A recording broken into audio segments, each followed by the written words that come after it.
तो welcome to affinity digital बच्चों। आज हम लोग डिस्कस करने वाले हैं physics full length test 5 discuss करेंगे। चलो बच्चों स्टार्ट किया जाए, देखा जाए किस प्रकार का सवाल आया था। तो देखिए पहला प्रॉब्लम, देखिए फर्स्ट प्रॉब्लम देखिए, बेस्ड ऑन इंक्लाइन प्लेन क्या दे रखा है, a body of mass 10 kg, ये बॉडी है 10 kg का मास है और क्या एक्सेलरेशन डाउनवर्ड है, नीचे की डायरेक्शन में बच्चों दे रखा है। ठीक है, कितना बच्चों दे रखा है 2 मीटर पर सेकंड स्क्वायर दे रखा है। पूछा टेंशन इन द स्ट्रिंग क्या होगा।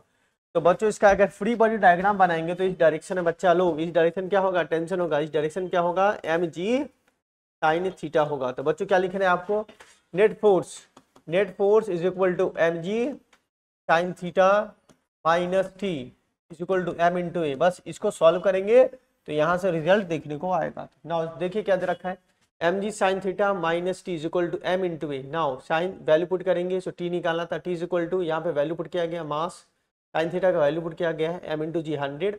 तो बच्चों क्या मिला 60 न्यूटन, क्या मिलेगा 60 newton. Option number 1 is the correct option. इसमें कुछ नहीं है, ये M G sine I hope clear है। मास दे रखा है 10 kg, तो आप लिखेंगे 10 इंटू साइन 53 डिग्री। ठीक है, बस फॉर्मूला अवेलेबल। तो चलिए अगला प्रॉब्लम देखते हैं बच्चों। नेक्स्ट प्रॉब्लम है, a particle is release from height h, at h height से किसी पार्टिकल को h हाइट से छोड़ दिया गया, मतलब ये जीरो है।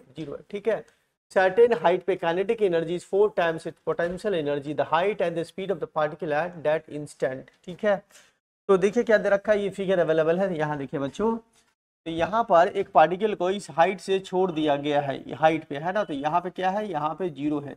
ठीक है, इस पर्टिकुलर हाइट पे आया है पार्टिकल, यहाँ से ट्रेवल होके यहाँ पे आया है। ठीक है, अब इस हाइट पर क्या दे रखा है, ये फिगर के हिसाब से जो काइनेटिक एनर्जी है और पोटेंशियल एनर्जी है उसके बीच रिलेशन एस्टेब्लिश किया है। कितना है mv², यहाँ पर वेलोसिटी है mv², और ये हाइट अवेलेबल है, so 4 mgh is equal to half mv², ये अवेलेबल है। यहाँ पे ये दे रखा है ना 4 टाइम्स इट पोटेंशियल एनर्जी। ठीक है, तो क्या लिखेंगे यहाँ पर, यहाँ पे आती आती वेलोसिटी v है और kinetic energy 4 times of potential mgh1, यहाँ से mgh1। ठीक है, कंजर्वेशन ऑफ मैकेनिकल एनर्जी लगा दिया गया। ठीक है, अब बच्चों यहाँ पे लिखा गया है कि इनिशियल जो टोटल एनर्जी होगा और इस पॉइंट का एनर्जी आपस में बराबर कर लो। क्या करना है, यहाँ पर क्या होगा mgh, इस पॉइंट पर mgh है और इस पॉइंट पर mgh1 प्लस हाफ mv² लिखिए। ठीक है, बस आपको वैल्यू पुट करना है। अब ये हाफ mv² की जगह क्या लिखना है 4 mgh लिखिए, तो यहाँ पे हाइट आ गया, कितना आ गया h/5 आ गया। ठीक है, अब आपको चाहिए v चाहिए, तो क्या करना है, ये h1 का वैल्यू इस इक्वेशन पे पुट करो, तो बच्चों क्या आता है v is equal to √8gh/5 ये देखने को मिलता है। तो ऑप्शन नंबर 1 जो है ये करेक्ट ऑप्शन है, इस पे जाना है। ठीक है, टिक करना है। Now question number 3, the moment of inertia of annular disc of mass m outer and inner radius दे रखा है। बच्चों मतलब ये जो है इसका फॉर्मूला बेस्ड सवाल है, ये बोला गया है ये जो डिस्क है ये वाला है ना, इसका फॉर्मूला होता है, ये हो गया r1 और ये बच्चों r2। तो क्या होगा इसका मोमेंट ऑफ इनर्शिया क्या होगा, है ना, ये हो गया इसका फॉर्मूला। तो बच्चों इसका फॉर्मूला देखो, फॉर्मूला लिखा हुआ है, मोमेंट ऑफ इनर्शिया क्या लिखेंगे, m मास बाई 4 लिखिएगा और r1² प्लस r2² खाली करना है, ये फॉर्मूला खाली करना है। तो यहाँ पे वैल्यू दे रखा है तो पुट किया गया है मास रेडियस और ये रेडियस वैल्यू पुट किया गया है जो डेटा में अवेलेबल है। तो डेटा में क्या दे रखा है r/2। ठीक है, तो यहाँ पुट कीजिए तो क्या मिलता है, आफ्टर सॉल्विंग 5 mr²/16 मिलता है, 5 mr²/16। तो आप इसको देख सकते हैं प्रीवियस स्लाइड में, तो यहाँ पे देख लीजिए 5 mr²/16। तो ये ऑप्शन करेक्ट है, option number 3 is the correct one, 5 mr²/16। तो डायरेक्टली फॉर्मूला पे सवाल था।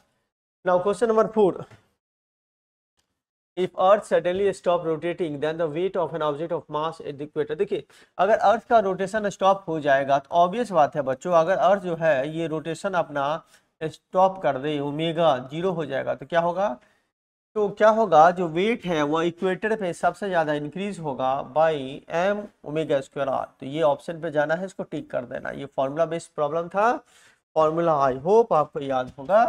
तो ये फॉर्मूला देखिए क्या होता है, at the equator apparent weight किस प्रकार से लिखा जाता है, apparent weight is equal to true weight minus M omega square R. ठीक है, अगर अर्थ का रोटेशन स्टॉप हो जाए तो अर्थ का ओमेगा जीरो हो जाएगा। अगर ये जीरो हो जाएगा है ना, तो कितना इंक्रीज होगा, सबसे ज्यादा एम स्क्वायर आर इतना अमाउंट में इंक्रीज हो जाए, इंक्रीजेज बाई। ठीक है, इसको देख लीजिए। Now question number 5, the ratio of binding energy of satellite at rest on the earth's surface to the binding energy of the same satellite revolving around the earth at height इतना above the height कितना है above the earth surface। देखिए, तो binding energy is equal to total energy. Concept क्या है, binding energy जो होता है टोटल एनर्जी के बराबर होता है, लेकिन इसमें दो कंसेप्ट छिपा है। क्या, देखिए, अगर सैटेलाइट अर्थ के सरफेस पे है, ये रेस्ट है, तो इसके पास टोटल एनर्जी क्या होगा, इसके पास टोटल एनर्जी खाली होगा पोटेंशियल के बराबर which is equal to binding energy, ऐसे पहले वाला केस में। ठीक है, लेकिन जब यही सैटेलाइट कुछ हाइट पे होगा, डिस्टेंस पे होगा, तो यहाँ बाइंडिंग एनर्जी जो होगा ये टोटल एनर्जी के बराबर होगा, मतलब ये कुछ अलग होगा, ये कुछ अलग होगा। ठीक है, तो चलिए यहाँ पे लिखते हैं। तो क्या होगा, पहले वाले केस में इसको प्लस करना है, ये इसको भी प्लस करना है।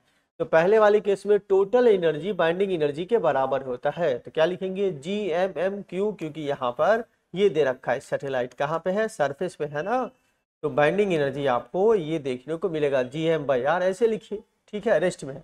दूसरे वाले केस में सैटेलाइट यहाँ पे है और ये वाला हाइट दे रखा है, ये हाइट है ना, ये दे रखा है आर है और ये एच है। अब ये जो हाइट है, ये हाइट आपका दे रखा है यहाँ पे twice R from the surface, twice R. तो इस केस में जो बाइंडिंग एनर्जी होता है, इस केस में बाइंडिंग एनर्जी क्या होगा, तो इस केस में इसका फॉर्मूला है बच्चों, binding energy is equal to होता है G M M by twice small R होता है। क्या होता है,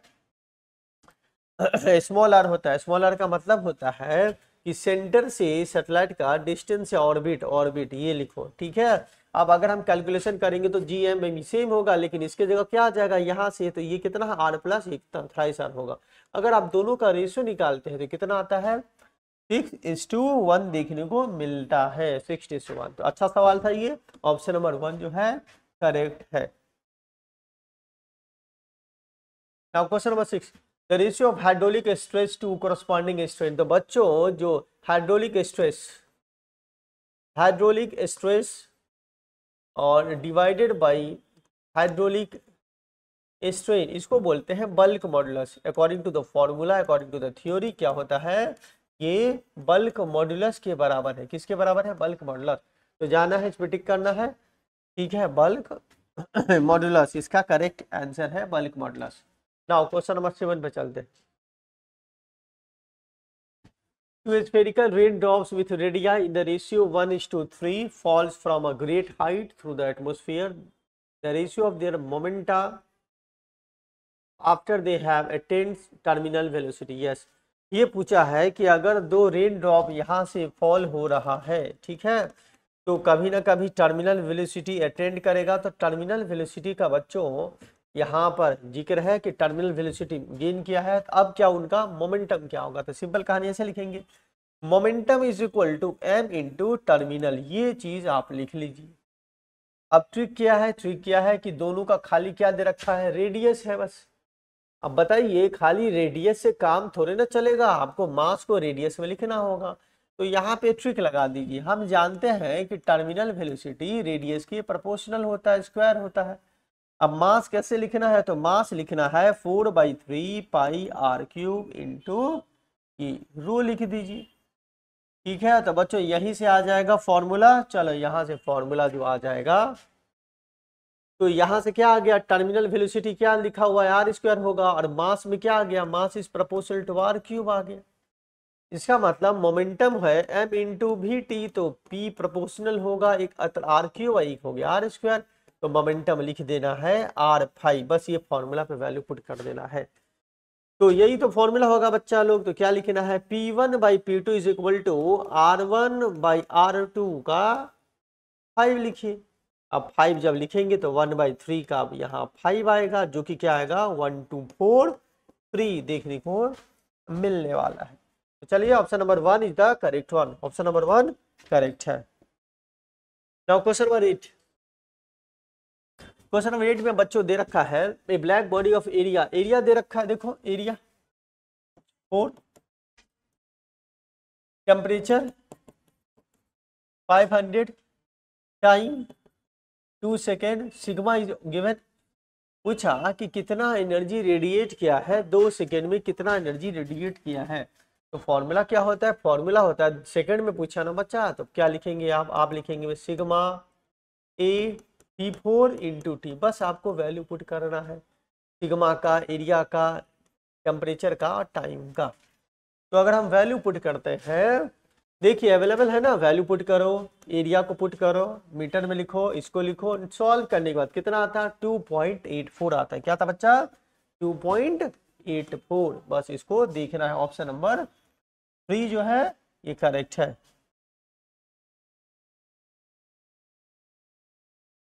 Now बच्चों question number 9, the average translational kinetic energy of molecules of hydrogen gas. अच्छा मतलब बच्चों हाइड्रोजन गैस जो है ये एक हाइड्रोजन गैस है, इसका एक मॉलिक्यूल्स, एक सिंगल मॉलिक्यूल्स की बात है, टेम्परेचर 3 की कितना है एनर्जी एवरेज ई है, ठीक है। नाउ बच्चों the average translational energy of molecules of oxygen gas same temperature. देखो ऑक्सीजन का क्या होगा, ऑक्सीजन का तो सिंगल मॉलिक्यूल्स ऑक्सीजन का। तो बच्चों ये फॉर्मूला होता है कि कोई भी सिंगल मॉलिक्यूल्स होगा, कोई भी सिंगल मॉलिक्यूल्स होता है तो उसका एवरेज एनर्जी होता है बच्चा, है ना 3/2 kT। क्या होता है 3/2 kT होता है। अगर दो मॉलिक्यूल्स का टेम्परेचर बराबर है, अलग अलग गैसेस हैं लेकिन टेम्परेचर बराबर है तो भी इक्वल होगा। तो आंसर क्या होगा, देखिए इसमें क्या टेम्परेचर है ना, खाली प्रोपोर्शनल टू टेम्परेचर है, टेम्परेचर सेम, इसका आंसर क्या होगा सेम होना चाहिए। कौन सा, ऑप्शन नंबर 1 पे जाना है, टिक कर देना है। क्वेश्चन नंबर 10, एक ideal gas is taken through the cycle ABCA, yes cyclic process, if the net heat supply to the gas in the cycle is 10 joule, yes, then work done by the gas in the process C2A, क्या C2A। तो बच्चों पूछा कि work done क्या होगा, तो बच्चों आपको लिखना है कोई भी साइक्लिक प्रोसेस होता है is equal to W net, ये कहानी एस्टेब्लिश करना है। तो ये तो ऑलरेडी दे रखा है, तो 10 लिखिए। बाकी का बच्चों आप इंटेलिजेंट है, आप इसको तोड़ तोड़ के लिखिए, AB लिखिए, BC लिखिए और क्या है CA, ठीक है। अब बच्चों यहाँ पे आप वैल्यू पुट कर लीजिए। WAB क्या है, तो देखिए ये प्रेशर WAB क्या, प्रेशर कांस्टेंट है। तो जब प्रेशर कांस्टेंट होता है आइसोबारिक प्रोसेस होता है, आइसोबारिक में वर्क डन क्या होता है, area under the PV curve होता है। तो ये वाला एरिया लिखिए, तो ये कितना है 20 × 2 40 आ रहा है ना बच्चा, यस क्या 40 लिख दीजिए, प्लस WBC पे जाइए। सर WBC क्या है, WBC में वॉल्यूम कांस्टेंट है तो वर्क डन तो नहीं होगा, 0 होगा। अब ये तो निकालना ही था, तो क्या लिखेंगे WCN कीजिए, तो ये 40 प्लस 10 कर लीजिए। तो बच्चों क्या आएगा WCA निगेटिव आ रहा है, WCA इज इक्वल टू -30, लिखिए -30। तो हो गया, ऑप्शन नंबर आपको दिख रहा होगा 2 is the correct option. Now question number 11, अब क्या दे रखा है कि एक पार्टिकल है जिसका मास 2 kg है, तो बच्चों लिखेंगे मास क्या है 2 kg है, ठीक है। फोर्स कांस्टेंट है 72 लिखिए। अब सिंपल हार्मोनिक मोशन करता है तो क्या निकालना है, इसका टाइम पीरियड क्या होगा। तो ये तो बड़ा सिंपल है 2π। अब बच्चों आप लिख देंगे 2/72 कर लीजिए, ठीक है। इसको आप सॉल्व कर लीजिए, ये आएगा 36 आ गया। तो बच्चों क्या आएगा 2π 1/36। अब इसको सॉल्व कीजिए, क्या आएगा 6 आएगा। तो π/3 आपको नजर आ रहा होगा, π/3। ऑप्शन नंबर 3 जो है ये करेक्ट है। इस प्रकार से इसका आंसर आपको देखने को मिला है। क्वेश्चन नंबर 12 देखिए बच्चों, consider the propagation of sound with velocity. यह साउंड का वेलोसिटी है, पाइप का लेंथ दे रखा है, with one and close other and. अच्छा ये है क्लोज, कहानी क्या है क्लोज है ना, कहानी क्लोज है। The frequency with first overtone. तो बच्चों क्लोज ऑर्गन पाइप का जो होता है, क्लोज ऑर्गन पाइप का फर्स्ट ओवरटोन कितना होता है, तो फॉर्मूला आपको याद रखना एग्जाम के लिए। फर्स्ट ओवरटोन जो होता है क्या होता है V/4L × 3, फर्स्ट ओवरटोन ये होता है। बस वैल्यू पुट करना है, डॉक्टर बन जाना है। तो ये लिखना है, तो 3 ये दे रखा है स्पीड, ये लेंथ दे रखा है 2.5 दे रखा है, करो कितना 99 हर्ट्ज आता है, तो मैथमेटिक्स 99 हर्ट्ज जाएंगे, टिक करेंगे। Now question number 13, the magnetic field of a given length of wire for single turn coil at its center is V, then its value for 2 turns coil of the same wire। देखिए एक wire है, इसका length L है और इस wire को एक single turns में घुमा दो, घुमाने से क्या मिलेगा, R मिलेगा। सेंटर पे फील्ड कितना होता है, तो V not I by twice R होता है। अब R कैसे लिखना है, तो ये लेंथ जो है इसी को इसमें घुमाया गया है, तो क्या लिखेंगे, L is 2 pi R, R क्या होगा L बाई 2 पाई हो जाएगा। ये क्लियर है बच्चा लोग। नाउ अब इसी वायर को दो टर्न्स में घुमाना है, एक और एक ऐसे घुमाना है, दो टर्न्स में वायर को घुमाना है, तो इसका रेडियस R डैश होगा, तो R डैश क्या लिखना है 2 pi into 2 which is equal to L, तो R dash L by into half ऐसा होगा। तो यहाँ जो रेडियस आ रहा है, वो जो रेडियस है वह इनिशियल रेडियस से क्या होगा, इनिशियल रेडियस से हाफ हो जाएगा, R बाई 2 लिख दो, आप ऐसे लिख दो। नाउ मैग्नेटिक फील्ड अब क्या लिखेंगे इस वाले केस में, हम इस वाले केस में बच्चों जो मैग्नेटिक फील्ड होगा, न्यू मैग्नेटिक फील्ड होगा, क्या होगा, मी नॉट होगा, नंबर ऑफ टर्न्स 2 होगा और करंट I लिखिए, और नीचे में क्या लिखेंगे 2 पाई लिखेंगे, R डैश कर लीजिए। अब इसी पे वैल्यू पुट कर लीजिए, तो मी नॉट और एक 2 को इधर कीजिए, I कीजिए, ठीक है। अब ये लिखिए 2 पाई और बच्चा लोग क्या है, इसके जगह R डैश क्या लिखेंगे R बाई 2, तो 2 ऊपर चला जाएगा, तो बच्चा ये साफ तौर पर दिख रहा है 4 मी नॉट I बाई 2 है ना, मी नॉट यहाँ पे जो होगा 5, ठीक है, तो ट्वाइस R, तो 2 R होगा यहाँ पर। तो बच्चों क्या हो जाएगा, ये me not I by twice R होगा, जो कि 4 times of initial magnetic field है। क्या है, जो कि 4 times of initial magnetic field है। तो ऑप्शन कौन सा दिख रहा है, 4 टाइम्स, क्या दिखा 4 टाइम्स, ठीक है। ऑप्शन नंबर 3 पे जाना है। आई होप क्लियर है, इस तरह से अवेलेबल है 4 times. Now question number 14. A uniform conductor of resistance R is cut into n equal pieces. n equal pieces में एक रेसिस्टेंस को तोड़ दिया गया, तो क्या मिलेगा n पीसेस। तो n पीसेस का क्या होगा, लाहे लाहे क्या होगा बच्चा लोग, R बाई n होगा रेसिस्टेंस, क्या होगा ईच का, ईच पीसेस का, हर एक पीस का इतना रेसिस्टेंस होगा। अब दे रखा है कि आधा में आधा, half of them are join in series and remaining half are connected in parallel. मतलब कि हाफ को सीरीज में लगाओ, हाफ को पैरेलल में लगाया गया, अब फिर दोनों को सीरीज में लगा दो, तो रेसिस्टेंस क्या होगा। तो देखो एक चीज बताई, अगर हाफ को सीरीज में लगाते हैं सीरीज के लिए, तो सीरीज के लिए क्या लिखेंगे, सीरीज में एडिशन होता है, ठीक है ना। ये हो गया एक n बाई 2, तो आप डायरेक्ट लिख देंगे कितना होगा सीरीज में, अब मल्टीप्लाई करो n बाई 2, ये हो गया सीरीज के लिए। अब पैरेलल में अगर इस आधे को लगाएंगे, तो पैरेलल का तो फॉर्मूला होता है, इसको तो आपको डिवाइड कराना चाहिए, किससे, n बाई 2 से डिवाइड कराना चाहिए। अब दोनों को सीरीज में, मतलब दोनों को खाली ऐड कराना है, तो यहाँ पे देखो ऐड किया हुआ है, तो ये बच्चा सीरीज है, ये पैरेलल है, ऐड करो, फॉर्मूला सामने है, ये आया है। ऑप्शन नंबर 2 पे जाना है, ऑप्शन नंबर 2 जो है करेक्ट ऑप्शन है। Now question number 15. An isolated spherical drop having potential of 2.5 volt is obtained as a result of merging of 125 identical droplets. The potential of component drop. मतलब देखिए छोटा छोटा ड्रॉप्स है, इन सभी drop को मिला के एक बिगर ड्रॉप बनाया गया है। तो ये है बड़ा सा ड्रॉप, ये छोटा ड्रॉप है, इसका रेडियस छोटा होगा।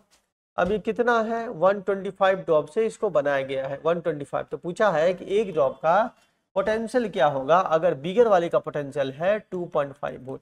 तो बच्चों क्या करेंगे, इसमें आपको करना है कंजर्वेशन ऑफ वॉल्यूम करना है, ठीक है, ताकि हमको रेडियस का रिलेशन मिले दोनों के बीच में, और कंजर्वेशन ऑफ चार्ज करना है। तो चलो देखो, सबसे पहले हम बिगर ड्रॉप का पोटेंशियल लिख लेंगे, Q 4 pi epsilon R is equal to V, ठीक है। उसके बाद आपका यहाँ पे वैल्यू अवेलेबल है, ये पोटेंशियल का वैल्यू दे रखा है 2.5 वोल्ट, वैल्यू लिख लो एक बार। तो ये इक्वेशन आ गया बच्चा, Q 4 pi epsilon naught R 5/2 equation ऐसे लिख दो ना। अब हम लोग क्या करेंगे, कंजर्वेशन ऑफ वॉल्यूम लगाएंगे। ये हो गया स्मॉलर ड्रॉप, ये हो गया बिगर ड्रॉप। कितना स्मॉलर ड्रॉप है 125, ये तो ये रिलेशन आ गया आर का, ठीक है। अब हम क्या करेंगे, हम छोटे वाले ड्रॉप का पोटेंशियल लिखेंगे। तो छोटे वाले ड्रॉप पे चार्ज Q1 होगा 4 पाई, रेडियस की जगह क्या होगा, छोटा r होगा। आयु क्लियर है, Q1 छोटा r, बस ये लिखो, है ना। अब ये चार्ज कितना होगा, तो भाई देखो 125 Q1 is equal to capital Q होगा ना। तो Q1 क्या होगा, Q/125 होगा। तो बस यहाँ पे वैल्यू पुट कर दिया गया है, ठीक है। यहाँ पे वैल्यू पुट किया गया है, ये वैल्यू, इसके बाद ये Q/125 इसे, है ना, ये रिलेशन की पुट किया गया Q/125, ठीक है। तो सॉल्व करने के बाद कितना आता है 0.1 वोल्ट, कितना आता है 0.1 वोल्ट। ऑप्शन नंबर 4 जो है करेक्ट है। नाउ क्वेश्चन नंबर 16 देखिए, an isolated parallel plate capacitor with a dielectric of constant, मतलब यहाँ एक डाइलेक्ट्रिक कांस्टेंट है, ठीक है, K3, कैपेसिटी क्या है C है, ठीक है। पोटेंशियल क्या है B।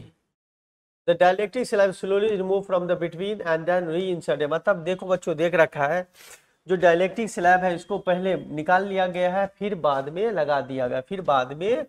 तो एक बात बताओ, जब डाइलेक्ट्रिक स्लैब पहले था इसके अंदर है तो ये हो गया इनिशियल पोजीशन, और इसके बाद में भी इसके अंदर है, ये हो गया फाइनल पोजीशन।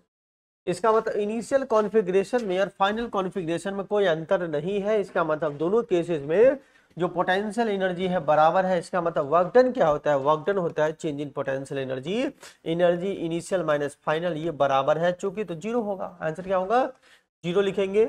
एनर्जी में कोई चेंज नहीं हुआ इनिशियल फाइनल में, इसीलिए वर्क डन जीरो देखने को मिलने वाला है। चलिए question number 17, two wire having length, diameter and specific resistance are in the ratio, ठीक है। क्या क्या रेशियो है, लेंथ का, डायमीटर का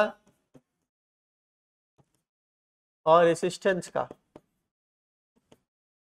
अब बताओ तुम ही लोग बच्चों, the resistance of first one is 15 ohm, resistance of second. तो क्या करना है, रेसिस्टेंस का फॉर्मूला क्या लिखेंगे, रो एल बाई ए, ये वाला फॉर्मूला आपको लिखना। एरिया में लिख दीजिएगा, डायमीटर में लिख दीजिएगा। तो देखिए है ना, रो एल बाई ए ना, एरिया को डायमीटर में लिख। तो देखिए आ गया, हाँ सर आ गया, बेहतरीन आ गया भाई, बेहतरीन फॉर्मूला है। रो1 रो2 L1 L2, ठीक है, फॉर्मूला डायमीटर। अब बस आपको वैल्यू पुट करना है, तो वैल्यू पुट किया 1/3 1/3, ठीक, तो कितना आता है बच्चा 1:1 आता है, मतलब सेम वैल्यू होगा, क्या होगा, सेम वैल्यू 15 देखने को मिलेगा। तो अच्छा सवाल था, खाली आपको फॉर्मूला पे ध्यान देना है, एरिया की जगह डायमीटर में लिख दीजिए। चलिए question number 18, in the circuit shown the current through 5 ohm resistor, इससे करंट निकालना है। तो बच्चों इससे करंट निकालने के लिए आप क्या करेंगे कि सबसे पहले दो बैटरी अवेलेबल है, इसका इफेक्टिव ईएमएफ निकालेंगे, फॉर्मूला के हेल्प से निकाल लेंगे। पैरेलल में है ना, तो इसका फॉर्मूला होता है। तो चलिए फॉर्मूला अवेलेबल है, ये फॉर्मूला लिखेंगे। इफेक्टिव इज इक्वल टू लिखना है E1 R1 plus E2 R2। Now इसमें वैल्यू पुट करा तो कितना 6। नाउ इफेक्टिव रेसिस्टेंस क्या आ गया, ये आ गया, कितना आता है 1 आता है, ये R इफेक्टिव 1 आता है। अब करंट क्या होगा, current is equal to effective R effective plus R, लिखो ये कितना है 4 है और ये 1 है प्लस ये 1, तो कितना आ गया 2/3 आता है। क्या आता है 2/3 पे जाना है, कुछ नहीं है, फॉर्मूला बेस 2/3 पे जाइए, टिक लगा दीजिए। Now 19, the minimum speed of a bucket full of water moving in a vertical circle of radius 10 metre. तो ये दे रखा है, मान लीजिए एक बकेट है, इस प्रकार से बकेट जो है वो सर्किल में जा रहा है, इसका रेडियस है। तो बच्चों ये पूछा है कि क्या मिनिमम वेलोसिटी हाईएस्ट पॉइंट पे होगा ताकि वाटर फॉल नहीं करेगा। तो हाईएस्ट पॉइंट पे लिख दीजिए, हाईएस्ट पॉइंट पे सेंटीपिटल फोर्स लिखेंगे। तो क्या आ जाएगा यहाँ पे बकेट में, तो सेंटीपिटल फोर्स में Tmg, ठीक है, यही होगा ना। तो सेंटीपिटल फोर्स आप यहाँ पे लिख दीजिए, उसके हिसाब से जो वैल्यू आएगा आप यहाँ पर देखेंगे। मिनिमम में क्या हो जाएगा, तो जो वेलोसिटी निकालना है तो नॉर्मल mg, तो mg माइनस n करके कर लेंगे हम लोग। तो देखिए वेलोसिटी क्या मिलता है, फॉर्मूला है डायरेक्ट, इसको याद रखिए। हाईएस्ट पॉइंट पे क्या होता है मिनिमम, रूट rg होता है। हाईएस्ट पॉइंट पे मिनिमम क्या होता है, रूट rg होता है। ये वाला याद रखिए, बस वैल्यू पुट करना है, कितना आएगा 10 मीटर पर सेकेंड। तो ये लिखेंगे ऑप्शन नंबर 4, इसको याद रखिएगा। हाईएस्ट पॉइंट पे ये आपको याद रखना है फॉर्मूला। हाईएस्ट पॉइंट पे मिनिमम कौन सा होगा, रूट अंडर rg, आपको याद रखना है, उसको फॉलो कीजिएगा।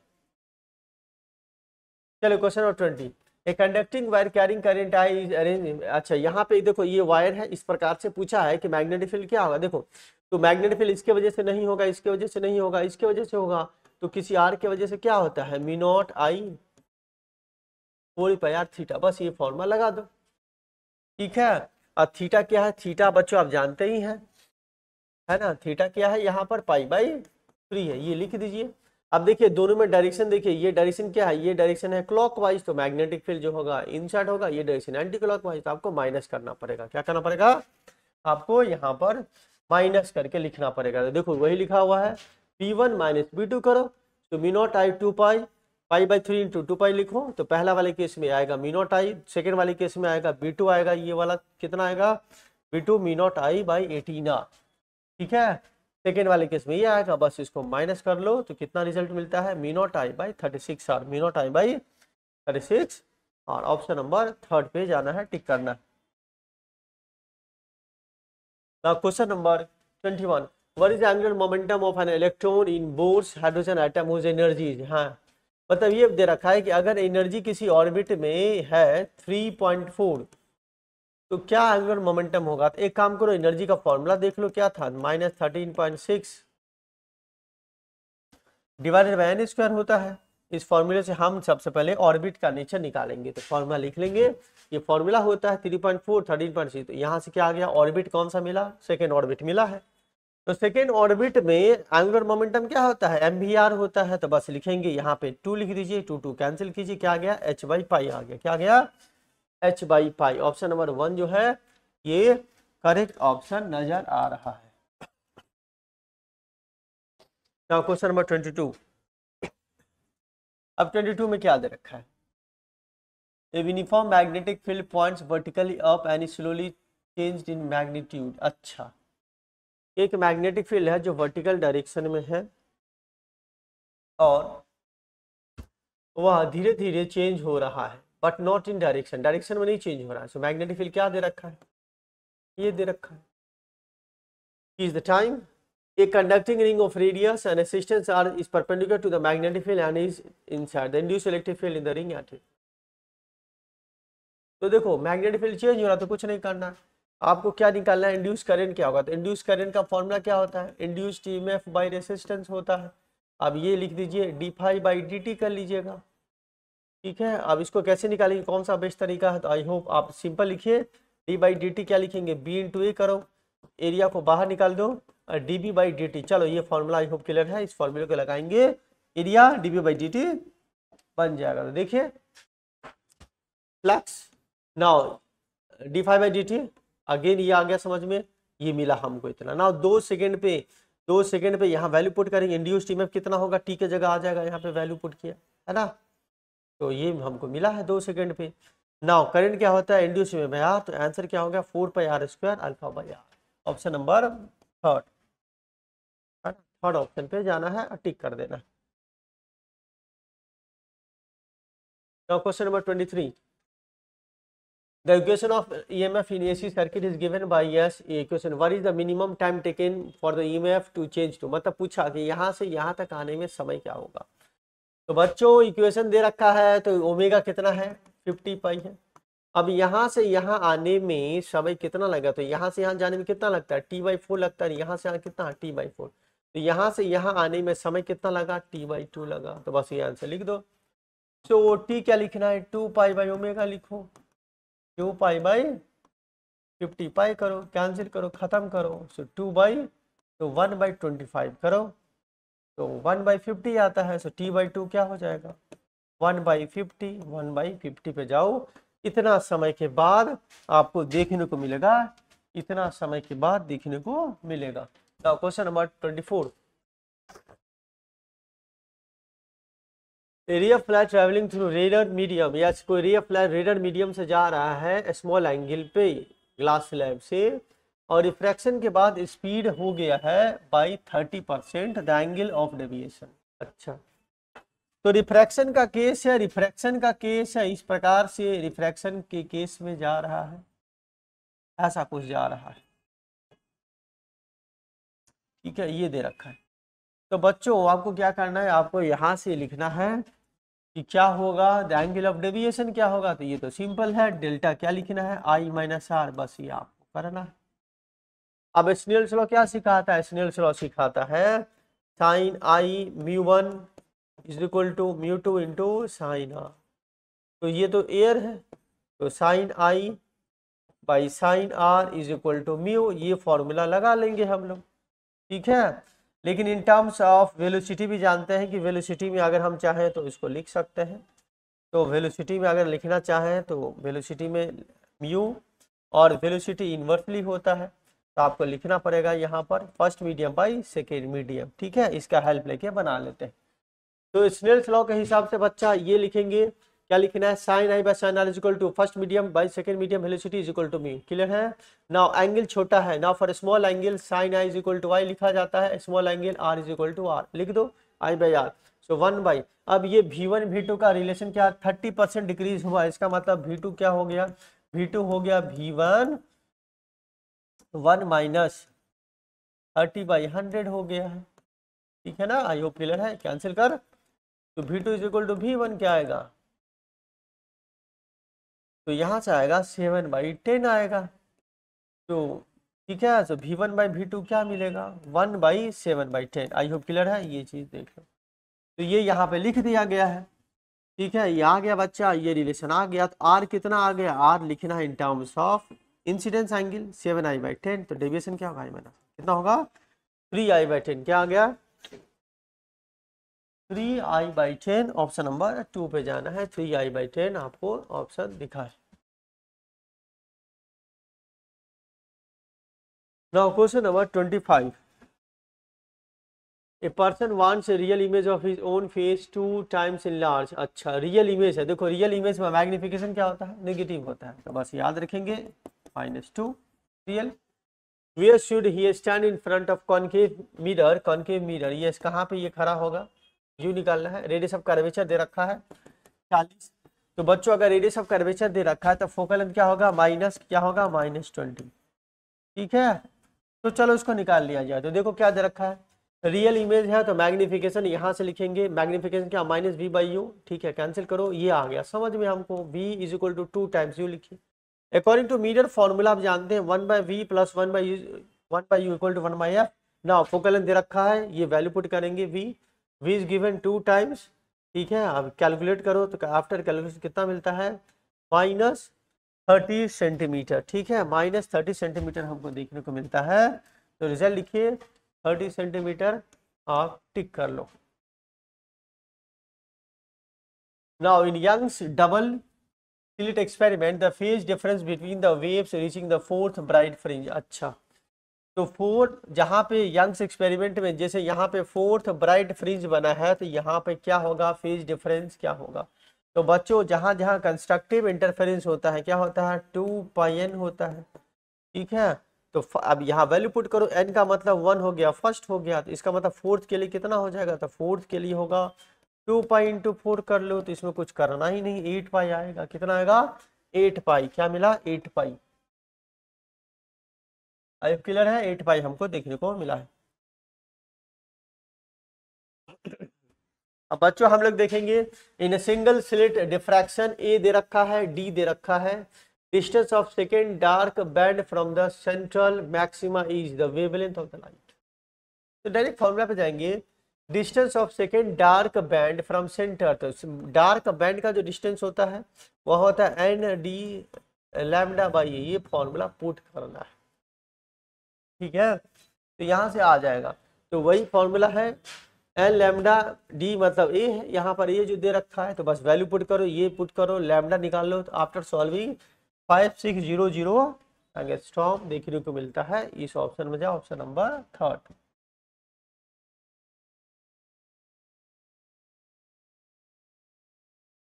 Now question number 28. When radiation of wavelength lambda is incident on a metallic surface, the stopping potential is 4.8. Yes. कि जब मान लो कि ये एक सरफेस है और इसमें लैम्डा वेवलेंथ इंसिडेंट हो रहा है, तो इस केस में स्टॉपिंग पोटेंशियल दे रखा है 4.8। अगर सेम सरफेस को हम रेडिएशन यहाँ पे डबल द वेवलेंथ करेंगे तो stopping potential 1.6 volt becomes 1.6। Then threshold wavelength, अच्छा थ्रेशोल्ड वेवलेंथ पूछा है बच्चों, तो क्या करेंगे? फॉर्मूला देखिए, फॉर्मूला क्या था? फॉर्मूला है maximum kinetic energy is equal to H nu minus phi naught. ठीक है, H nu is equal to maximum kinetic energy plus phi naught. H nu is equal to क्या लिखना है? मैक्सिमम काइनेटिक एनर्जी की जगह क्या?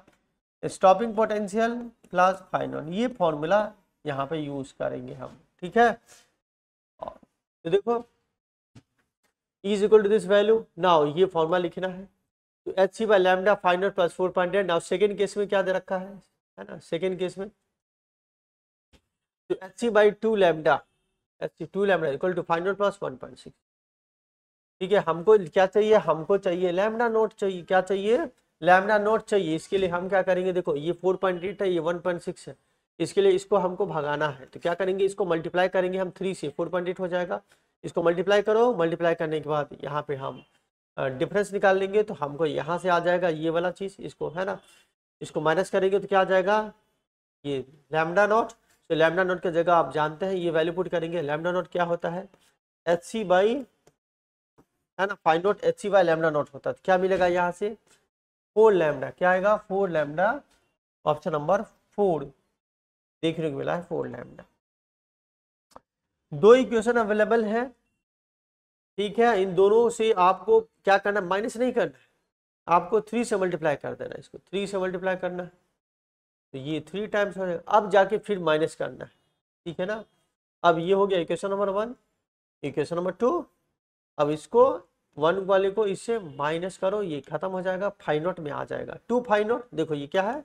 2 five not है, जिसको 2 एच सी बाई लैम्डा लिखा गया है, फिर सॉल्व किया गया। Now question number 29। Atomic hydrogen is excited from the ground state to nth state the number of lines. ये डायरेक्ट फॉर्मूला है कि मान लीजिए कि ग्राउंड स्टेट से आप किसी एटम्स को एनर्जी दे रहे हैं, तो ये क्या दूसरे स्टेट में जाएगा? एक्साइटेड स्टेट में जाएगा बच्चा लोग। ठीक है, तो number of lines in the emission spectrum, कितना लाइंस होगा? डायरेक्ट फॉर्मूला ये होता है n(n-1/2)।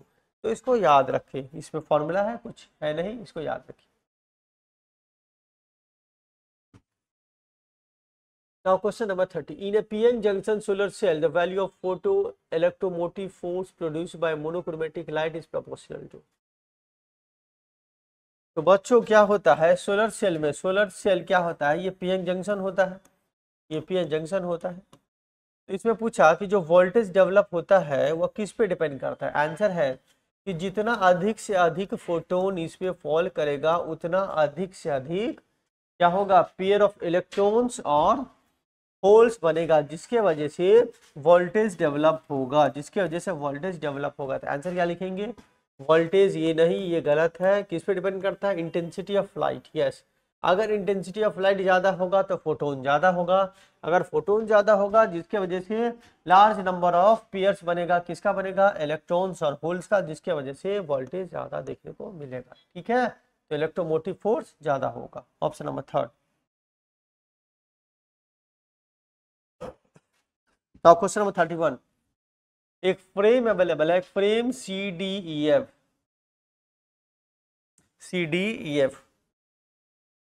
ठीक है, is placed a rod of length 1 metre. अच्छा, लेंथ कितना है? 1 मीटर दे रखा है, वेलोसिटी दे रखा है 20 मीटर पर सेकेंड, मैग्नेटिक फील्ड दे रखा है 1 टेस्ला, रेसिस्टेंस दे रखा है 0.2 ओम।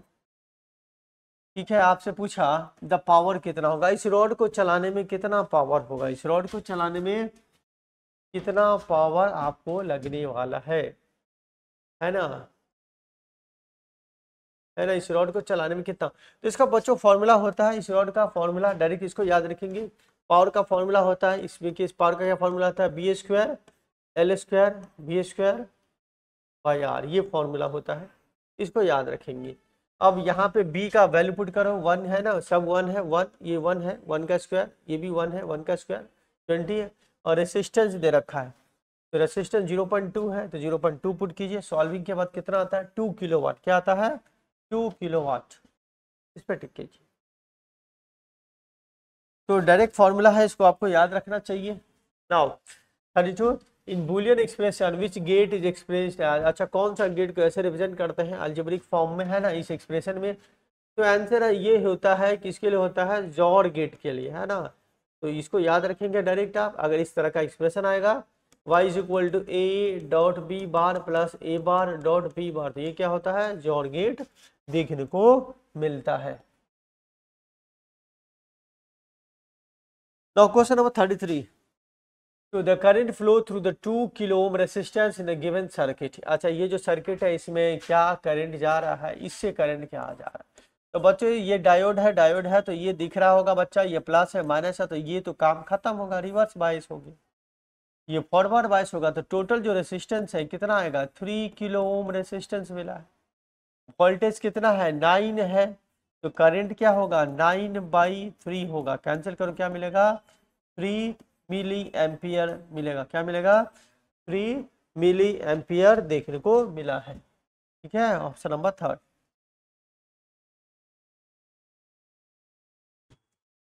Question number 34 the binding energy पर न्यूक्लियंस ऑफ लिथियम, लिथियम का दे रखा है और हीलियम का दे रखा है 5.6 7.0, then find the Q value. अच्छा क्यू वैल्यू क्या होता है, तो क्यू वैल्यू होता है binding energy of product minus binding energy of reactant होता है। तो अब क्या करना है, इसमें बाइंडिंग एनर्जी कैसे निकालेंगे, इसका कितना है, इसका हो गया 4 × 2 8 हो गया न्यूक्लियंस इंटू 7.06 करो, और इसका तो बाइंडिंग एनर्जी 0 होता है। लिथियम का लिखना, लिथियम का कितना है, तो 7 × 5.6, ठीक है, माइनस करते हैं, तो देखो क्या दे रखा है 8, क्या कितना आता है रिजल्ट 17.28, इसमें जाइए, ऑप्शन नंबर 3 जो है correct option.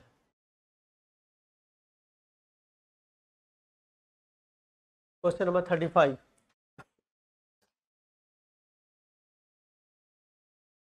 unpolarized light of intensity 32 passes through a polarizer and analyzer whose transmission axes are at angle of 30 degree with respect to each other, the intensity of the light coming from analyzer। तो क्या दे रखा है, yes एक इस प्रकार से है, ये इंटेंसिटी दे रखा है 32, ठीक। तो सबसे पहले अनपोलराइज लाइट पास होगा तो क्या बनेगा, पोलराइज लाइट बन जाएगा, और इन दोनों के बीच में, इन दोनों के बीच में एंगल दे रखा है, इन दोनों के बीच में एंगल कितना दे रखा है, तो आई होप ये एंगल दे रखा है, ठीक है, ये एंगल है, कितना का एंगल है 30 डिग्री का एंगल। देखो तो यहाँ पे इंटेंसिटी इसका आधा होगा, क्या होगा I0/2 होगा, ठीक है। अब यहाँ से आपको इंटेंसिटी निकालना है तो मिलर्स लॉ लगाओ, मिलर्स लॉ के बाद क्या होगा, आई लिखो, आई क्या हो जाएगा आपका I0/2 into cos square theta कर लो, ठीक है। तो क्या हो जाएगा I0/2 32/2 कॉस स्क्वायर थीटा, आप जानते हैं कॉस स्क्वायर 30 डिग्री करो, तो ये तो 16 आ गया, कॉस स्क्वायर √3/2 का स्क्वायर करो, तो ये आएगा 16/4 करो, तो ये बच्चों 12 आ रहा है, क्या आ रहा है 12 का आंसर टिक कीजिए 12 वाट मीटर, ठीक है, इस प्रकार से बना दीजिए। Question number 36 the refractive index of material of double convex lens is given, यह से रिफ्रैक्टिव इंडेक्स दे रखा है 5/3 डबल कॉन्वेक्स, ये ऐसा कुछ, focal length is given 15 centimetre और radius of curvature R equal, yes R what is the value, पूछा R क्या होगा बच्चा। तो क्या हम लोग जानते हैं जो इसका जो फोकल लेंथ होता है फॉर्मूला क्या होता है 1/f is equal to direct mu -1 × 2/r, Now with the help of this formula, put the value, get the answer. Focal length is positive. Yes, focal length is positive. So according to the formula, focal length की जगह positive value लिखेंगे 1 by minus ये 2r. Now after calculation कितना 20 क्या मिलता है 20 centimetre मिला है 20 सेंटीमीटर. तो सिंपल फॉर्मूला बेस्ड प्रॉब्लम है, इसको बनाइए. नाउ क्वेश्चन नंबर 37 देखिए. The resulted magnetic moment for the 4 short magnet in the following arrangement. अच्छा, तो क्या दे रखा है 4 स्मॉल मैग्नेट दे रखा है. 4 स्मॉल मैग्नेट है, उसका नेट मैग्नेटिक मोमेंट निकालना है. तो देखिए क्या है, आप यहाँ पे ना ये कर लेना, जरा सा ये ले लेना, ये कोऑर्डिनेट सिस्टम फॉलो करना एक्स और वाई बस. ठीक, तो ये दिख रहा है इसका मैग्नेटिक डायपोल मोमेंट, पहला फर्स्ट, सेकेंड वाले का, थर्ड वाले का, फोर्थ वाले का. तो पहला वाला का देख भाई, पहला वाला का क्या लिखेंगे माइनस एम आई कैप, आप कर लेना. दूसरा वाला एंगल पे है तो एंगल में तोड़ना पड़ेगा, है ना. तीसरा वाला फिर से सही है, डायरेक्ट है, तो तीसरा वाला m3 होगा माइनस एम आई होगा. ठीक है, वेक्टर वेक्टर. अब चौथा तीसरा बराबर है. यस सर, क्या इक्वल है 4 और सेकेंड वाला बराबर है. क्या बराबर है 4 और सेकेंड बराबर. ठीक है, अब इसको वेक्टर फॉर्म में तो आप जानते हैं तोड़ने का तरीका है. तो कॉस तो क्या जानता है ना, ये ऐसा एक वेक्टर है. अब इसको तोड़ ले, ये इस डायरेक्शन में तोड़ा, तोड़ के लिखो और मैथमेटिक्स कर ले भाई. इधर तोड़ इधर तोड़, तो क्या है ये 60 डिग्री है और ये एम है. तो इस डायरेक्शन में कितना कंपोनेंट आ जाएगा, इस डायरेक्शन में आएगा आपका एम कॉस 60 आएगा. इस डायरेक्शन क्या आएगा एम साइन 60 आएगा. तो ये कितना होगा एम और √3/2 होगा, और ये क्या होगा m/2 होगा. अब इसको वेक्टर फॉर्म में लिखना है, तो किसका है m2 का है. तो क्या लिखेंगे बच्चा m2 m4 वेक्टर फॉर्म. बोल इधर क्या है प्लस है ना, आई क्या है माइनस है, क्या है माइनस m और √3/2. अब ऐसे आप कर लीजिए. तो नेट मैग्नेटिक मोमेंट क्या होगा, सभी को ऐड कर लीजिए. क्या करना है m1 plus m2 plus m3 plus m4 vector form में कीजिए. तो वेक्टर फॉर्म में करने पे क्या मिलेगा बच्चा, तो देख क्या m2 m4 बराबर है m2 m4 एक साथ लिख. क्या लिखे m1 plus m3 plus m2 plus m4. अब ये दोनों बराबर है तो 2 कर ले. जैसे ये दोनों बराबर है तो इसके जगह क्या होगा 2mi आएगा, और इसके जगह भी लिख ले 2 times of m/2i minus m√3/2 ये क्या ऐसा कर ले. ठीक है, तो अब यहाँ से आप इसको सॉल्व कर लीजिए. सॉल्व करो, अरे सॉल्व कर, क्या होगा खत्म खत्म. ठीक है, तो यहाँ पे जो रिजल्ट मिलेगा m/2 मैथमेटिक्स चेक करते हैं. तो 2mi प्लस, अच्छा मैग्नीट्यूड में लिख लेना, मैग्नीट्यूड में आप कर लेना, सेम रिजल्ट आएगा. यहाँ पे देख लेना, इसको कैंसिल कर लेना, तो प्लस आएगा mi, और देख लेना एक बार माइनस m, और ये 2 कैंसिल कर ले m√3j कैप. तो बच्चों ये वेक्टर फॉर्म में हम लिख रहे हैं. तो वेक्टर फॉर्म में नेट मैग्नेटिक मोमेंट आता है आपका माइनस mi आता है, और माइनस √3mj कैप, ये वेक्टर फॉर्म में आता है. ठीक है, वेक्टर फॉर्म में ये आता है, लेकिन इसको मैग्नीट्यूड में लिखना है. तो मैग्नीट्यूड में लिखने के लिए आप लिख दीजिए, मैग्नीट्यूड में आंसर है ना, तो क्या लिखेंगे रूट अंडर करके लिखिए. ठीक है, ये हो गया m1 m नेट कर लेते हैं, m नेट हम लोग निकाल रहे हैं, m नेट मैग्नीट्यूड निकाल ले तो क्या होगा m² प्लस और √3 का स्क्वायर कर लीजिए.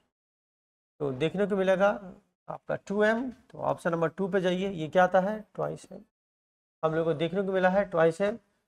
तो कुछ भी नहीं है, सवाल थोड़ा सा ट्रिकी था. क्या ट्रिकी था, इसको वेक्टर फॉर्म में लिखिए, इसको वेक्टर फॉर्म में लिखिए, इसको वेक्टर फॉर्म. उसके बाद वेक्टर फॉर्म में ये आएगा आपका, वेक्टर फॉर्म में ये आता है, उसको मैग्नीट्यूड में लिखिए. देखिए वेक्टर फॉर्म में ये मिलेगा, आप इसको देखिएगा माइनस mi माइनस √3, और मैग्नीट्यूड में लिखिए ट्वाइस m देखने को मिलने वाला है. Now question number 38. तो क्वेश्चन नंबर 38 में क्या दे रखा है, in the given circuit the energy stored in the inductor steady state. Steady state में क्या होता है, स्टेडी स्टेट में इंडक्टर बिहेव्स लाइक शॉर्ट, क्या होगा, शॉर्ट कर लेगा, शॉर्ट। इसका मतलब इससे कोई इसके अक्रॉस ड्रॉप नहीं होगा यहाँ पर, तो ठीक है। तो देखो दो रास्ता मिला, ये करंट को दो रास्ता मिलेगा, एक में रेसिस्टेंस है एक शॉर्ट है, तो इससे नहीं जाएगा। तो फिगर ऐसा बना लीजिए, बस ये फिगर बना के आंसर लिख दीजिए, प्लस माइनस 20 और ये आपका जो इंडक्टर है और 2 हेनरी है, इसका कोई है ना। तो करंट आप निकाल दो, तो करंट क्या होगा, current is equal to 4 by क्या है 20 है, सो करंट क्या आएगा 1/5 एम्पियर। अब ये एनर्जी कितना स्टोर करेगा, तो energy store by the inductor is equal to क्या होता है, हाफ एल इंटू आई का स्क्वायर होता है। तो एनर्जी क्या होगा, हाफ एल, एल की जगह 2 लिख, 1/5 का स्क्वायर कर। तो बच्चा ये आ रहा है 1/25 जूल, क्या आ रहा है 1/25 जूल आ रहा है। इस पर ध्यान दीजिए, अब बना दीजिए। आपको याद रखना है स्टेडी स्टेट में शॉर्ट होता है। Now question number 39, the variation of potential with distance r from a fixed point is shown in the figure. The electric field at r is equal to r5। मतलब यहाँ पे electric field क्या होगा, यहाँ पे electric field क्या होगा, देखो पोटेंशियल और r का है तो इलेक्ट्रिक फील्ड क्या होता है, electric field is equal to minus dv/dr, slope निकालो और क्या is equal to minus of slope.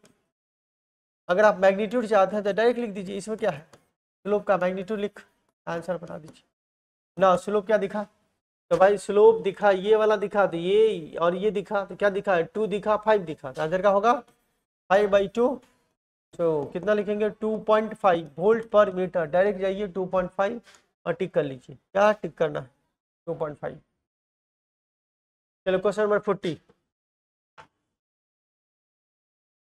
तो क्वेश्चन नंबर 40 देखिए क्या दे रखा है, the work done in moving A charge q coulomb on the surface of given charge conductor. देखिए एक ये चार्ज कंडक्टर है, एक ये चार्ज कंडक्टर है, इस चार्ज कंडक्टर पे एक चार्ज को आपको मूव करवाना है, यहाँ से यहाँ ले जाना है, इस चार्ज को यहाँ से यहाँ ले जाना है।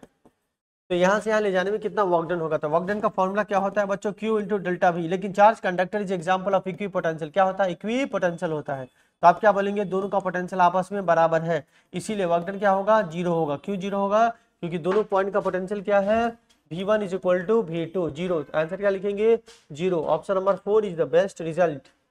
चलिए option number 4। Now question number 41, a particle of mass m moving with a velocity v collapse elastically head on with a particle of mass 3m at rest. After collision the heavier particle move with velocity। मतलब बच्चों दो particle है, एक ये है head on collision हुआ और एक बड़ा पार्टिकल भारी भरकम ये रेस्ट में। तो क्या है फॉर्मूला, क्या है v के, अच्छा फॉर्मूला देखो अकॉर्डिंग टू द कोलिजन का जो फॉर्मूला याद होगा बच्चे लोगों को, u1 v दे रखा है और u2 0 है। अब बता इसका वेलोसिटी लिखेगा ना, तो v2 क्या लिखते हैं m1 plus m2, 2m1 v1 m1 plus m2 और बच्चों m2 माइनस इंटू क्या इंटू u2, ठीक है यही ना फॉर्मूला, तो यही है। अब चूंकि u2 0 है तो ये खत्म हो जाएगा, तो v2 क्या मिलेगा 2m1 v1 by m1 plus m2 मिलेगा। अब तू लोग तो बना ही दिया होगा, बड़ा सिंपल सा सवाल है। अब लिखिए m लिखिए, v लिखिए, m लिखिए और थ्राइस m लिखिए। तो ये आ रहा है 2m भी आ रहा है और नीचे में क्या 4m आ रहा है, कैंसिल कर। अरे भाई ये तो आधा हो गया, v/2 क्या रहा है v/2 आ रहा है। ऑप्शन नंबर 3 पे जाना, टिक करना v/2। हम लोगों ने सॉल्व करा, v/2 देखने को मिला है। Now question number 42, the shaft of motor is making इतना रिवोल्यूशन पर मिनट। अच्छा रिवोल्यूशन देख क्या है, फ्रीक्वेंसी है 1260 पर मिनट। एक काम कर, क्या करना है सेकंड में करना है 1260, ठीक है पर मिनट है ना, ये मिनट है ना। तो सेकंड में करने के लिए क्या लिखेंगे 1260 60 कर रहे हैं, तो क्या होगा रिवोल्यूशन पर सेकंड, ऐसा कर लीजिएगा, ठीक है 1 minute 60। Torque supply by the motor is, torque दे रखा है 100 न्यूटन मीटर। अब पता इंस्टेंटेनियस पावर क्या होगा। अरे भाई तो देखो पावर जो होता है इस केस में, पावर आप जानते हैं लीनियर मोशन में ये होता है, तो रोटेशन में क्या होगा, टॉर्क इंटू ओमेगा करो।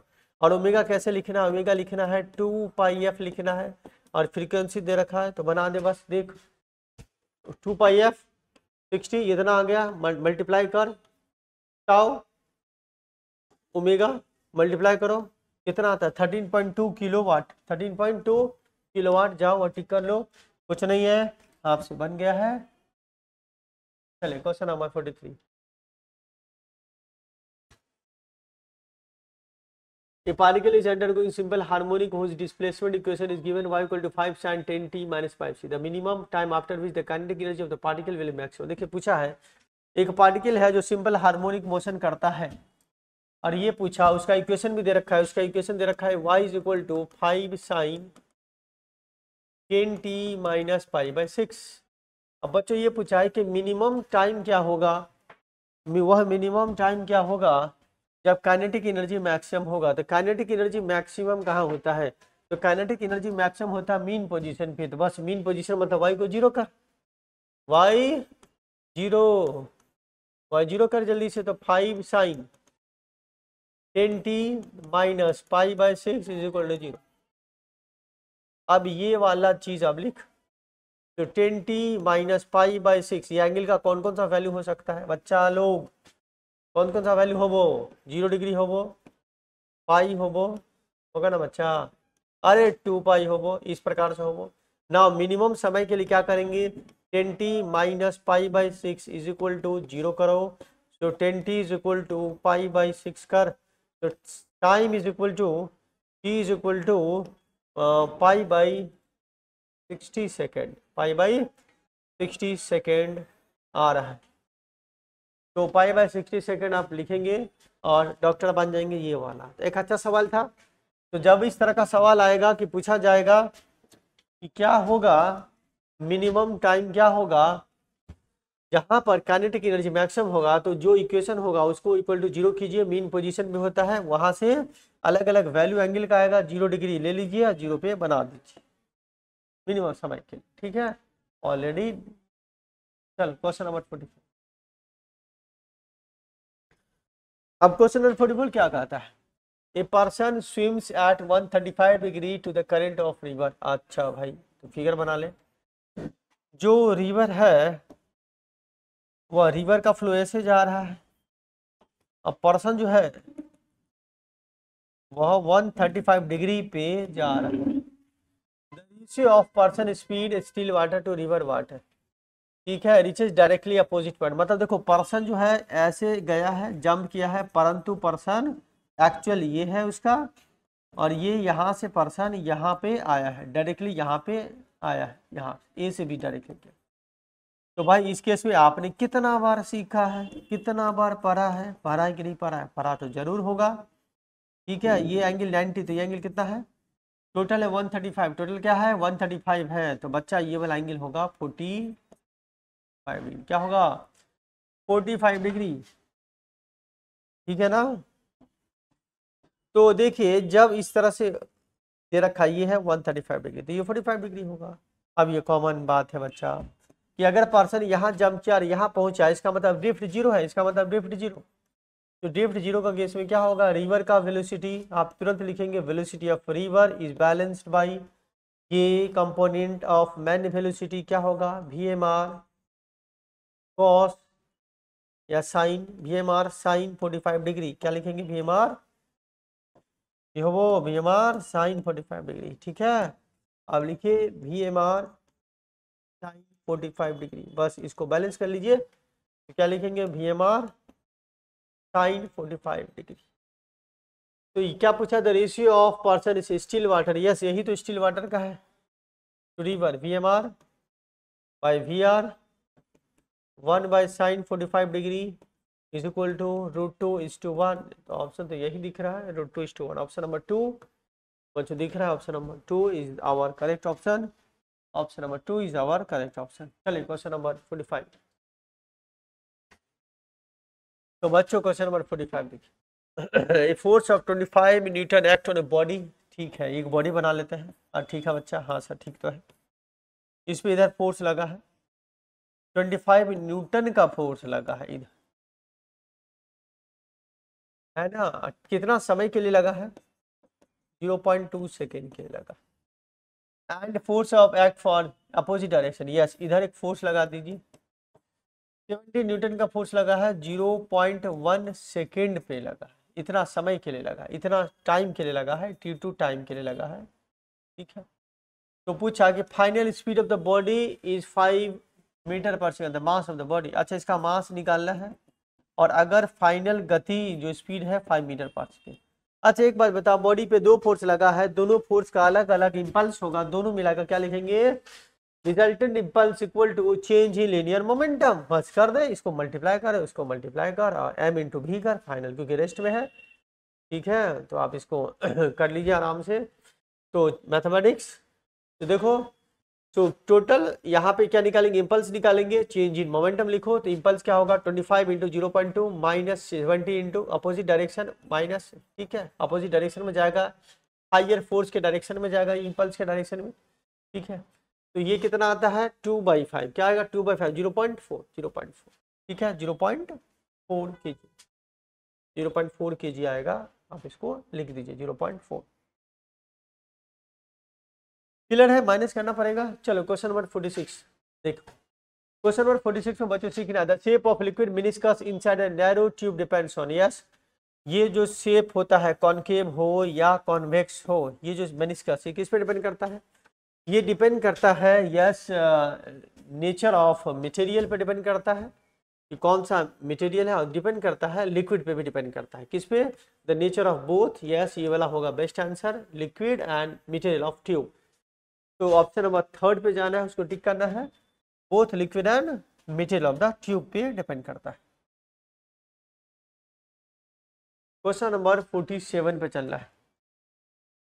तो क्वेश्चन नंबर 47 बच्चों दे रखा है, the density of solid at temperature T is given as the coefficient of areal expansion. तो डेंसिटी का फॉर्मूला क्या होता है बच्चों? आपने जरूर सीखा होगा, डेंसिटी होता है 1 माइनस गामा डेल्टा टी। ठीक है, या डायरेक्ट ऐसे लिख दो, यहाँ पे टी का जिक्र है, 1 माइनस गामा टी लिखो। अब यहाँ से गामा निकाल लो।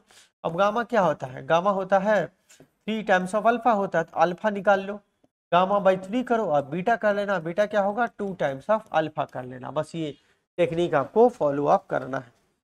तो देखो इसको इक्वेट करो, ये इक्वेशन लिखो, इस इक्वेशन से गामा आ गया, अब गामा के हेल्प से ये गामा आ गया, तो गामा बाई 3 अल्फा आ गया, ये गामा बाई 3 अल्फा और 2 टाइम्स ऑफ अल्फा। ठीक है, बीटा क्या लिखना है? बीटा क्या होता है?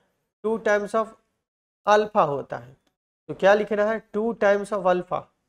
ठीक है, तो क्या लिखेंगे? Gamma by 3। तो ये ऐसे आप लिख सकते हैं, तो फॉर्मूला वही है, वैल्यू पुट करो। तो ऑप्शन कौन सा आ रहा है? फर्स्ट ऑप्शन करेक्ट ऑप्शन है, मैथमेटिक्स है, इसको आप देख।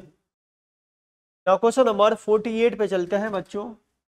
तो 48 क्या दे रखा है बच्चों? देखिए, which of the following physical quantities not having fundamental unit, time, fundamental current, yes है, मास है। ये भाई साहब ये नहीं है साहब, थर्मल कंडक्टिविटी नहीं है, तो आंसर यही होगा सर, थर्मल कंडक्टिविटी जो है फंडामेंटल नहीं। Now question number 49। तो बच्चों when the voltage and current in a conductor are measure as given, ठीक है, respectively, then the maximum percentage in power dissipate. देखो वोल्टेज और करंट दे रखा है, तो सबसे पहले पावर का फॉर्मूला लिखेंगे। अब इसको हम एरर में ले जाएंगे, तो एरर में क्या होता है? एरर का फॉर्मूला बना लो, delta V by V into 100 plus delta I by I into 100 करो। अब इस फॉर्मूले में देखो, यहाँ पे डेल्टा वी कितना है? 4 है, डेल्टा आई कितना है? 0.2 है, भी कितना है? 100 है, और आई कितना है? 5 है। तो देखो यहाँ पे वैल्यू डेल्टा भी 4/100 इंटू 100 कर लेना एक बार, और डेल्टा 0.2 है, और ये कितना है? 5 है, इंटू 100 कर लेना। ये ख़त्म करो, तो ये 4 आएगा। अब इसको एक बार कैंसिल करो, तो 20 आएगा, तो ये भी 4 आएगा। तो बच्चा ये नियरली आता है 8% आपको देखने को मिल रहा है, 8%। ऑप्शन नंबर 4 जो है ये करेक्ट ऑप्शन है। ठीक है। तो नाउ बच्चों ये जो लास्ट प्रॉब्लम है इसको करते हैं। The last problem of test 5, an airplane flying horizontally at a speed of 90 metre per second. मतलब एक एरोप्लेन है, ये मान लीजिए ये प्लेन है, इस प्रकार से ये प्लेन है। डब्बा in physics is a plane, कोई दिक्कत वाली बात नहीं है, मान के चलिए, मानिएगा तो डॉक्टर बड़े आराम से होगा ना। इसका जो वेलोसिटी है ये हॉरिजॉन्टल डायरेक्शन में है 98 मीटर पर सेकंड, ठीक है, कोई दिक्कत वाली बात नहीं, एरोप्लेन ऐसे मान लें। अब दे रखा है कि releases object which reaches the ground in 10 second, मतलब एक ऑब्जेक्ट को रिलीज करता है जो कि ग्राउंड पे आते आते कितना समय लगाता है, 10 सेकंड लगाता है। तो एक ऑब्जेक्ट को रिलीज करेगा तो जिस ऑब्जेक्ट को छोड़ेगा उस ऑब्जेक्ट का भी वेलोसिटी इतना होगा। आई होप क्लियर होगा बच्चा लोगों को। इस ऑब्जेक्ट को छोड़ दिया तो इसका भी वेलोसिटी उतना ही होगा, कितना होगा, 98 मीटर पर सेकेंड। अब ये क्या होगा, ये ऐसे आएगा। यस बच्चों, अब ये पूछा है कि हॉरिजॉन्टल के साथ कितना एंगल बनाएगा at the time of hitting with ground. तो ये एंगल आपको खोजना है, तो ऑब्वियस बात है एंगल पे जाओ एक बार और देखो ये वाला देखो, Vx में कोई चेंज नहीं होगा, Vy निकालना है, बस ये एंगल हमको निकाल देना है, तो देखो Vx वही होगा 98 होगा। नाउ देखो यहाँ से यहाँ जाने में 10 सेकेंड लगा है। अब Vy निकालो, इनिशियल हॉरिजॉन्टली जा रहा है तो Vy is equal to uy plus a/t करो, ठीक है, ये uy 0 कर भाई, तो Vy is equal to a/t कर, तो a/t कितना है 9.8 इंटू 10 है, तो कितना आएगा 98 आ रहा है, ठीक है। अब एंगल निकाल लो, तो tan theta is equal to क्या होगा, Vy बाई Vx का, so tan theta is equal to 98 by 98 कीजिए, तो 1 आ गया। थीटा कितना 45 डिग्री में टकरा है ग्राउंड के साथ, कितना एंगल पे टकरा गया, 45 डिग्री ग्राउंड के साथ टकराएगा, 45 डिग्री ग्राउंड के साथ टकराएगा। तो आई होप आपको समझ में आया होगा। तो इसी प्रकार से आप एग्जाम का तैयारी कीजिए और नीट के लिए जानते ही हैं ये सब आपको लगने वाला है। तो थैंक यू फॉर वॉचिंग।